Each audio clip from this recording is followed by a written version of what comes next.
أعوذ بالله من الشيطان الرجيم.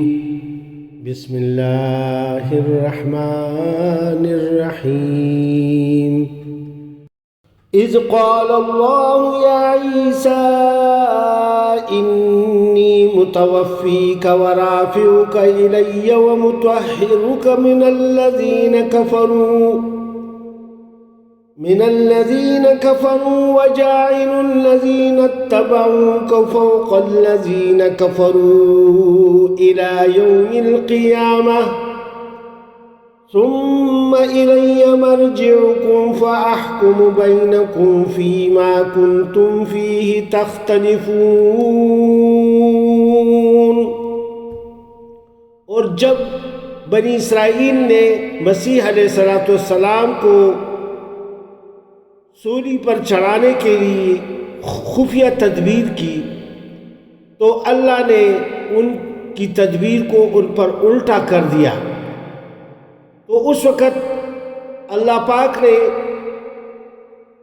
مسیح علیہ السلام کو فرمایا کہ اے عیسیٰ اب میں تجھے واپس لے لوں گا اور تجھ کو اپنی طرف اٹھا لوں گا، اور جنہوں نے تیرا انکار کیا ہے ان سے، یعنی ان کی معیت سے اور ان کے گندے ماحول میں ان کے ساتھ رہنے سے تجھے پاک کر دوں گا، اور تیری پیروی کرنے والوں کو قیامت تک ان لوگوں پر بالادست رکھوں گا جنہوں نے تیرا انکار کیا ہے.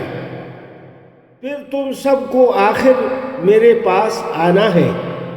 اس وقت میں ان باتوں کا فیصلہ کر دوں گا جن میں تمہارے درمیان اختلاف ہوا ہے. فَأَمَّا الَّذِينَ كَفَرُوا فَأُعَذِّبُهُمْ عَذَابًا شَدِيدًا فِي الدُّنْيَا وَالْآخِرَةِ وَمَا لَهُم مِّن نَاصِرِينَ. جن لوگوں نے کفر و انکار کی روش اختیار کی ہے انہیں دنیا اور آخرت دونوں میں سخت سزا دوں گا اور وہ کوئی مددگار نہ پائیں گے.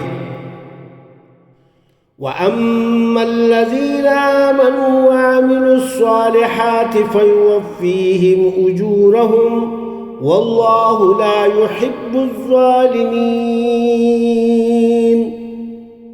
اور ان کے مقابلے میں جنہوں نے ایمان اور نیک عملی کا رویہ اختیار کیا ہے انہیں ان کے اجر پورے دے دیے جائیں گے، اور خوب جان لیں کہ ظالموں سے اللہ ہرگز محبت نہیں کرتا. ذَلِكَ نَتْلُوهُ عَلَيْكَ مِنَ الْآيَاتِ وَالذِّكْرِ الْحَكِيمِ. یہ آیات اور حکمت سے لبریز تذکرے ہیں جو ہم آپ کو سنا رہے ہیں.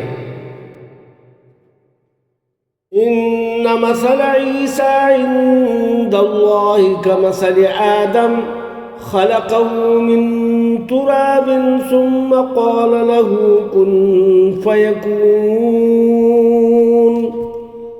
اللہ کے نزدیک عیسیٰ علیہ السلام کی مثال آدم علیہ السلام کی سی ہے کہ اللہ نے اسے مٹی سے پیدا کیا اور حکم دیا کہ ہو جا، اور وہ ہو گیا، یعنی وہ انسانی شکل اختیار کر گیا. الحق من ربک فلا تکن من الممترین. یہ اصل حقیقت ہے جو آپ کے رب کی طرف سے بتائی جا رہی ہے، اور آپ ان لوگوں میں شامل نہ ہوں جو اس میں شک کرتے ہیں.